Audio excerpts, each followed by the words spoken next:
Alors Julien, pour éviter de tomber malade cet hiver, parce qu'il y a une petite vague de froid, de plus en plus de gastro, de gens qui toussent, qui éternuent dans les lieux publics, donc forcément tout ça s'attrape. Comment fait-on ? Et que ton aliment soit ton premier médicament. Vous avez déjà entendu ça ? Non, c'est nouveau. nouveau. Je connaissais manger salade jamais malade. Oui, et ben, que ton aliment soit ton premier médicament. C'est Hippocrate, le père de la médecine, qui disait ça 4 siècles avant notre ère. Il avait bien raison. Il envisageait l'alimentation comme étant la première médecine. Et aujourd'hui, ce qu'on va voir, c'est l'hygiène alimentaire que l'on peut avoir pour entretenir la meilleure santé possible. D'accord. Donc c'est vrai que la force de la naturopathie, c'est aussi de personnaliser l'alimentation qu'on va avoir, mais il existe quand même quelques règles d'hygiène alimentaire, quelques règles universelles, les règles de base. Et le premier conseil que je vais pouvoir vous donner, c'est de réellement prendre plaisir quand vous mangez. C'est une règle d'hygiène alimentaire qui est capitale. Qu'est-ce que ça change ? Ce que ça va changer, c'est que quand vous prenez du plaisir à manger, vous êtes en condition en fait pour que votre cerveau demande aux organes qui digèrent de bien faire leur boulot. Donc vous allez fabriquer plus d'enzymes digestives, plus d'hormones digestives, et donc vous allez beaucoup mieux digérer. Et si on n'aime que les pâtisseries ? Si on aime que les pâtisseries, du coup, si on a envie de manger que du sucré, prendre beaucoup plaisir à manger votre pâtisserie, parce que si en plus vous culpabilisez, que vous stressez de faire un excès de pâtisserie ou de chocolat ou n'importe quoi, vous n'allez pas être en condition pour bien digérer. Donc même quand vous êtes dans un excès, c'est avec plaisir qu'il faut le faire. Donc ça, c'est vraiment... Je suis fan de cette méthode. J'approuve. Surtout que vous n'aimez pas les pâtisseries. Si, moi beaucoup, mais c'est ça mon problème, c'est que parce que en fait manger bien, ça serait manger des légumes et tout ça. Mais il faut je parle de mon cas personnel, je suis pas très légumes, donc du coup, quand vous dites manger en ayant la sensation de plaisir, ça me fait manger, je sais pas, quelques légumes, je ne serais pas forcément contente, donc je le mangerai pas avec grand plaisir. Vous voyez ? Il faut se conditionner. Vous croyez ? Il faut changer tout ça. Oui, voilà, c'est pas évident. Bon, en tout cas, pour les fruits et légumes, puisque vous en parlez, c'est un conseil qui est vraiment important. Il faut que dans chaque assiette, à chaque repas, que vous ayez au moins quelques légumes. Peu importe ce que vous mangez comme plat principal, il faut que ce soit toujours accompagné de légumes. On en est loin.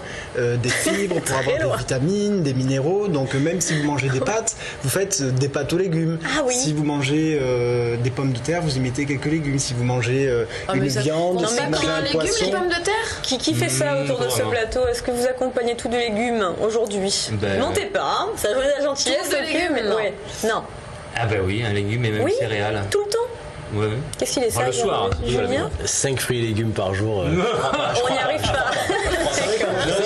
Mais je crois pas. On entend ce spot publicitaire depuis quelques années là, pour nous dire de manger 5 fruits et légumes. Alors les fruits se mangent toujours en dehors des repas pour éviter les fermentations digestives, sauf s'ils sont cuits. Mais les légumes doivent accompagner chaque repas. Mais un autre conseil qui est très simple à pratiquer, et qui change énormément dans votre hygiène alimentaire, c'est de remplacer toutes les pâtes, toutes les farines, tout ce qui est riz blanc par du complet. C'est-à-dire que vous remplacez vos pâtes blanches par des pâtes complètes. Pourquoi ? Parce que les pâtes complètes sont au niveau nutritionnel beaucoup plus intéressantes parce qu'elles amènent des fibres, elles amènent des minéraux. Est-ce que c'est plus calorique pour les personnes qui seraient au régime par exemple ou pas ? C'est pas plus calorique, c'est surtout beaucoup plus digeste dans le sens où on s'intoxique moins parce qu'en réalité tous les aliments qui sont raffinés, quand on mange du sucre blanc, des pâtes blanches, du riz blanc, des farines blanches, du pain blanc, la baguette, on s'intoxique, c'est très acide, c'est très acidifiant et on a déjà vu régulièrement, on a parlé de cette acidité qui a tendance à se développer dans notre organisme. Vous avez fait le test et... Oui, on était tous verts de gris. totalement déséquilibrés. Totalement déséquilibrés. Au niveau acido-basique. Donc on peut déjà très facilement remplacer les aliments blancs par des aliments complets. Il y a du progrès, parce qu'avant le riz complet, il fallait 3 heures pour le faire cuire. Maintenant, on trouve quand même du riz complet un peu plus facile à cuire. Qui se cuisent beaucoup plus rapidement, donc on arrive effectivement, c'est pas handicapant lorsqu'on prépare à manger. Là, par exemple, on vient de parler des aliments complets. Je vais vous parler un petit peu de viande et de poisson, parce que c'est vrai qu'on a tendance à manger beaucoup trop de viande. Et la ça, viande, c'est une pas fois moi de non plus, c'est pas très très bon pour notre organisme. Alors ce sont des protéines qui sont Il paraît qu'il intéressantes. faut pas en abuser. Hein. Mais il faut pas en abuser, il faut surtout ne pas en consommer tous les jours.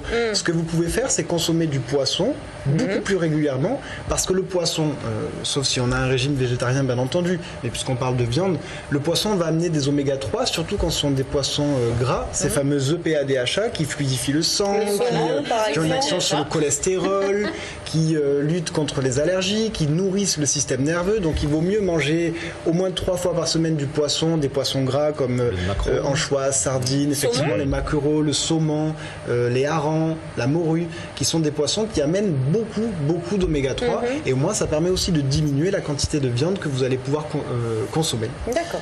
Un conseil supplémentaire, c'est d'éviter tout ce qui est plat préparé.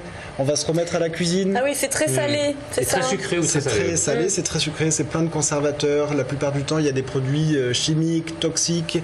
Donc, il vaut mieux utiliser des aliments et fabriquer nous-mêmes nos propres repas. C'est quand même beaucoup plus intéressant. Et beaucoup moins cher.